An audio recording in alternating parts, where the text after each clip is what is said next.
One of the reasons that I've learned to love the trainer over the last few years is that if you're like me and you're always juggling work, life, family, kids, and training, it just doesn't seem like there are enough hours in the day to get everything done. And that's where the trainer comes in. See, for the everyday athlete, I think it's one of the most effective and efficient tools that we can buy today. When the weather turns or it's too cold outside or I feel like training before the sun comes up, I turn to my favorite training tool for any road, gravel, or mountain bike event, and that is my trusty old Wahoo Kickr. And it just happened this morning. I had set everything out to ride on my normal Tuesday, Thursday group ride, and it's like 10 p.m. last night. I'm sitting down catching up on some emails, and sure enough, it just starts raining, right? So I'm kind of faced with this dilemma. Do I get out and ride early in the morning, depending on whether or not it's wet, or do I just hop on the trainer? And so I opted for the latter. And I had a 75-minute workout just in my garage, and it was probably the most efficient 75 minutes of my day. And sure, I missed the social aspect of riding with friends, that competitive nature of a group ride, but it was incredibly efficient. I mean, I was still up at 5:15, I was on the trainer by 5:30, and I was done by 6:45 and back inside and showered before my kids were up at 7 a.m. If you're time crunched, I think you also have to take a look at the return on your time. See, the 75 minutes that I spent on the trainer this morning was probably equivalent to about 90 minutes on the road when you factor in stoplights, waiting for people, let's say heaven forbid somebody gets a flat tire.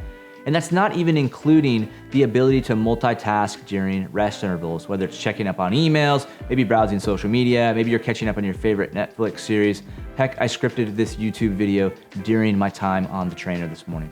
It's really, really efficient. There's nothing like it. One of the main reasons why I think a modern trainer is worth investing in is because of the ability to control the intervals. You can set it on what's called ERG or ERG, or kind of like a cruise control mode, where the trainer communicates with your smartphone, tablet, computer, and it controls the resistance so you can get near perfect intervals every single time. One of the reasons that I love a smart trainer is because there are so many available programs and plans. Kind of the big three are Zwift, SUF, and Trainer Road. And within those, you have all kinds of different goals that you can work towards and workouts that will help you reach your goal.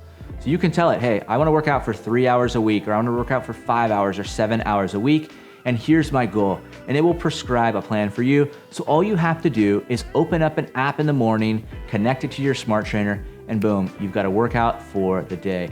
Again, incredibly efficient and takes a lot of the guesswork out of trying to figure out how you can train for your next goal. If you're like me and you're trying to balance work, life, family, kids, and training, there's just no better tool than the trainer. Anyways, if this has been helpful, please do me a huge favor and subscribe to the channel. It goes a long way.